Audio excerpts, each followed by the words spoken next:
Nathan Dever, Sébastien Ligné. Alors Donald Trump avait le sourire, mais finalement non, il l'a plus. Suite, on parlait de ce grand sourire avec ce deal conclu hier avec l'Union européenne, mais en tout cas aujourd'hui, il l'a perdu son sourire. Il est plutôt déçu sur le délai de 50 jours qu'il avait fixé au départ à Vladimir Poutine pour conclure, terminer sa guerre en Ukraine. Eh bien, le président américain a déclaré aujourd'hui qu'il ne donne plus qu'une dizaine de jours, 12 jours grand max à Vladimir Poutine, au président russe, pour cesser le conflit en Ukraine. Écoutez plutôt. Je vais fixer une nouvelle date limite d'environ 10 à 12 jours à partir d'aujourd'hui. Il n'y a aucune raison d'attendre. Il n'y en a aucune. Cela fait 50 jours que je veux être généreux, mais je ne vois aucun progrès. Sébastien Ligné, aucune raison d'attendre. Pourtant, encore 50 jours au départ, là on est passé à 12. Ce qui est drôle, c'est que si on rejoint la discussion qu'on avait tout à l'heure sur l'accord commercial avec l'Union européenne, c'est qu'on voit bien que la méthode Trump, qui est une méthode très business finalement, de rapport de force permanent, de bluff, de relance, de contre-relance, ça marche sur la question économique, ça marche sur les guerres commerciales, ça marche un petit peu moins sur les questions géopolitiques, puisque les enjeux sont tout autres et les personnages sont tout à fait différents. On a quand même l'impression d'avoir un Donald Trump qui est profondément agacé par cette situation, déjà parce que c'était quand même une de ses promesses de campagne. Souvenez-vous, il disait pendant ses meetings, avec moi, la guerre en Ukraine déjà n'aurait jamais eu lieu, premièrement, et deuxièmement, en 24-48 heures, ce sera terminé. Bon, on voit bien que plus de 6 mois plus tard, on est loin du compte.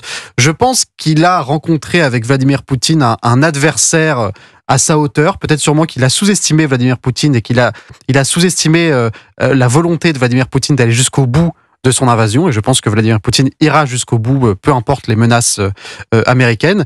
Et donc oui, c'est le revers de la médaille de la méthode Trump qui rencontre malheureusement pour les Américains et évidemment malheureusement pour les Ukrainiens un adversaire bien plus puissant que son petit jeu médiatique. Alors Sébastien Ligné, justement, le président Trump qui promet de grosses sanctions américaines pour la Russie, il a les moyens de pouvoir tordre le bras comme ça de Vladimir Poutine ? Non. Vous savez, depuis le lancement de cette guerre en Ukraine, on entend beaucoup parler de panier de sanctions. Alors bon, on a très vite compris que les sanctions européennes ne serviraient finalement à pas grand-chose et que l'impact des sanctions européennes n'ont donc c'est du bluff pour vous. C'est-à-dire que voulez-vous qu'ils fassent d'autres finalement ? Quels sont les arguments autres que les arguments militaires ? On exclut l'argument militaire d'une invasion frontale entre les deux pays, évidemment. Quels sont les arguments ? Quels sont le poids que peut faire peser les États-Unis sur la Russie qui ferait faire marche arrière à Vladimir Poutine ? Honnêtement, il n'y en a pas beaucoup.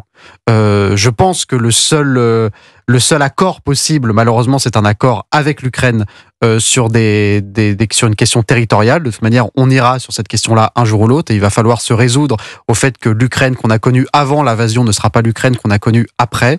Je pense que c'est le moyen d'arrêter cette guerre. C'est la seule envie, c'est le seul objectif de Vladimir Poutine. C'est une question territoriale, c'est une question culturelle et je pense qu'aucune sanction économique ne fera changer d'avis cet homme qui a décidé de récupérer ou de prendre des territoires et je pense malheureusement qu'il ira jusqu'au bout. Nathan Dever, une dizaine de jours avant de voir potentiellement les sanctions américaines.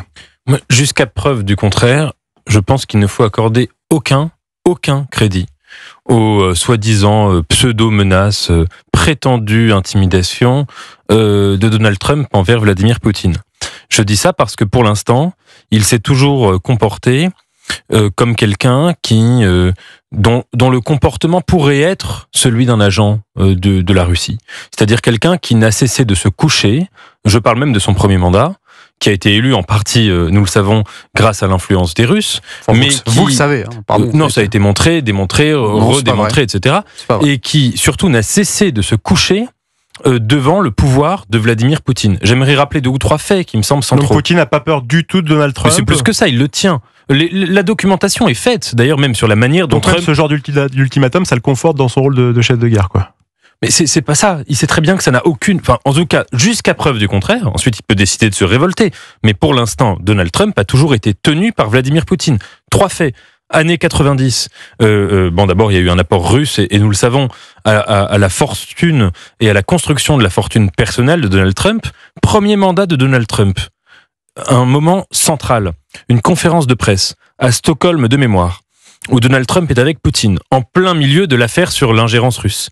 Et Donald Trump fait cette déclaration incroyable, inédite dans l'histoire des nations, où il dit « J'accorde plus de paroles aux versions de Vladimir Poutine qu'à celles de mes propres services secrets. Un président qui dit « Mes renseignements sont moins fiables à mes yeux que Vladimir Poutine ». Vous imaginez la chose. Et troisièmement, pour citer le cas récent sur la guerre en Ukraine, Donald Trump, qui à peine revenu à la Maison-Blanche, nous fait savoir que Zelensky est un dictateur, ce qui est faux.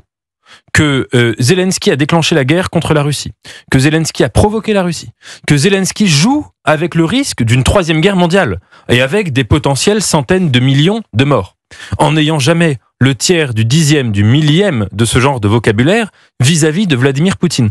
Vladimir Poutine, il a tous les vices du monde, mais il y en a un qu'il n'a pas, c'est l'intelligence stratégique. Et justement, il a ouvert la porte pendant pas mal de temps, il lui a laissé faire il a ce qu'il compris voulait. Que Trump était son pantin. Et maintenant, il arrive au bout du bout. Donc je suis pas sûr que ce soit le bon angle d'attaque. Honnêtement, c'est factuel ce que j'ai dit. Non, déjà, la question des ingérences russes, c'est loin d'être aussi factuel que ce que vous nous avez présenté. Il n'y a aucune preuve absolument formelle.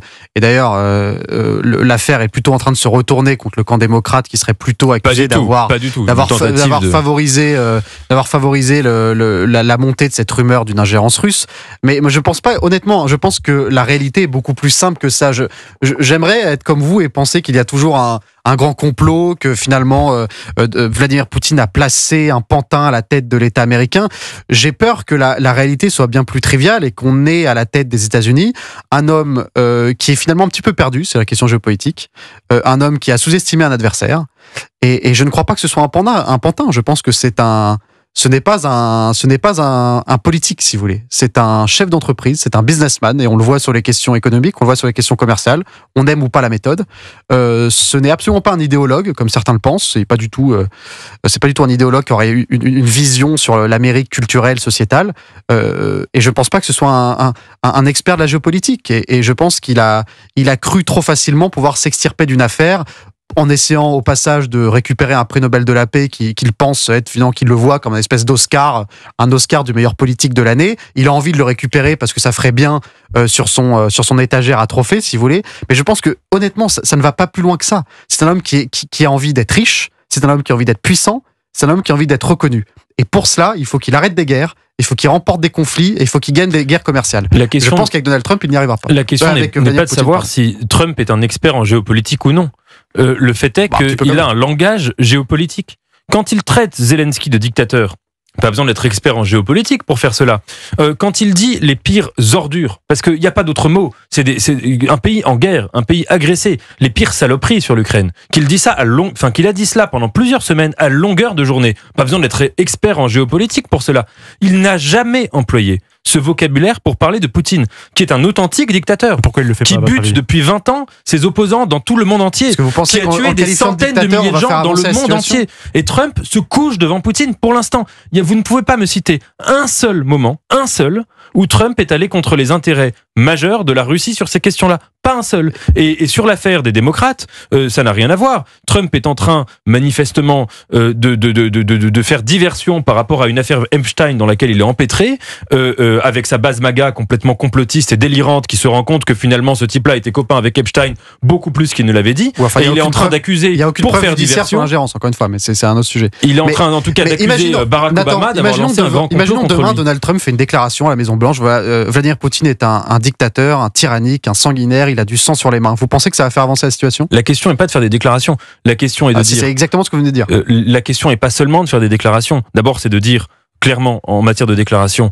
en effet, Poutine est un monstre, est un criminel qui, depuis 20 ans, qui a tué des centaines de milliers de gens dans le monde entier, en Géorgie, en Syrie, et ça en va faire Afrique, avancer etc. l'histoire. Et deuxièmement, concrètement, d'aider l'Ukraine. Parce que pour l'instant, ce que vous dites, en effet, l'Ukraine peine à reprendre les territoires qui lui ont été volés par la force violente en février 22, à partir de février 22, mais parce que aussi les États-Unis, et ça Biden aussi, mais ne font pas une aide telle que l'Ukraine puisse avoir les munitions lui permettant de reconquérir. Il y a des dizaines, des centaines de milliards de dollars et d'euros qui sont partis dans le conflit ukrainien. Dans ce cas-là, on assume d'aller au conflit frontal et on assume d'envoyer des troupes au sol. C'est peut-être votre point de vue. Je suis pas certain que ça aide à la paix mondiale, si vous voulez. D'entrer dans un conflit direct avec la Russie. Non, c'est pas du tout mon point de vue. Mais mon point de vue, c'est que l'Ukraine est une armée qui était supposée être détruite en 3 jours, comme l'avait dit d'ailleurs Trump. Et grâce à l'aide américaine et européenne, elle a survécu. C'était pas celle de Trump, c'était l'aide de Biden. Grâce à l'aide de Biden, elle a survécu. Et Trump, pour l'instant, se tient dans une position d'immense faiblesse vis-à-vis de Vladimir Poutine, qui doit le remercier, qui doit sabrer le champagne. Alors, Nathan Dever et Sébastien Ligné, une dernière question pour clôturer ce dossier Trump versus Poutine. Si Trump, prêtons-lui justement du succès, obtient un cessez-le-feu sans doute partiel même en Ukraine d'ici une dizaine de jours, 12 jours ou avant, que restera-t-il, et c'est ma dernière question, sur la diplomatie européenne? On est déjà out, semble-t-il, on le sera encore plus légèrement. Oui, parce que, et ça c'est un autre aspect qui est à mon avis majeur, Trump est couché devant la Russie, mais surtout Trump est quelqu'un qui déteste l'Europe. Qu'il a fait savoir à travers, par l'entremise de son vice-président, Monsieur Vance, qui a fait 2 discours, un à Francfort et l'autre à Paris, qui tous les deux étaient profondément insultants vis-à-vis de l'Europe. Et tous les signes sur le dossier ukrainien comme sur d'autres qui sont envoyés par l'administration américaine actuelle, c'est que l'Europe aille se faire enterrer dans l'histoire des empires. Elle n'existe plus. Et donc, bien évidemment, je crois que l'Europe, sur ce dossier comme sur les autres, doit faire savoir que la vision géopolitique de Donald Trump n'est pas la nôtre, ne peut pas être la nôtre, et que nous ne pouvons pas nous coucher devant quelqu'un qui lui-même ne croit qu'au poids de la force brute, dans tous les domaines, et dans tous les sujets, et dans toutes les régions. Sébastien Ligné. On reconnaît le romantique. On connaît l'homme qui croit toujours. Moi, je veux bien, mais aujourd'hui, quel est le rapport de force que peut mettre aujourd'hui l'Union européenne face à Donald Trump et encore plus face à Vladimir Poutine? On est démunis, mais on s'est abandonné tout seul, si vous voulez. C'est l'Europe qui s'est abandonnée dans les bras des Américains, c'est pas l'inverse. C'est l'Europe qui a eu une attitude assez complaisante avec la Russie. C'est l'Europe qui a laissé rentrer la Turquie dans le jeu diplomatique. C'est encore l'Europe qui laisse entrer les pays du Golfe et les pays arabes dans le jeu diplomatique en ce moment même. L'Europe se donne le bâton pour se faire battre en permanence depuis 20 ans. Nous n'avons plus aujourd'hui les moyens d'incarner une diplomatie, une troisième voie. La seule qu'il tente un tout petit peu, c'est Giorgia Meloni, mais finalement on voit bien qu'elle est esseulée et que son impact est tellement faible que rien ne se fera avec nous. C'est comme ça, il faut l'accepter. Parfois on est les perdants de l'histoire. J'ai bien peur que l'Europe ait perdu cette bataille.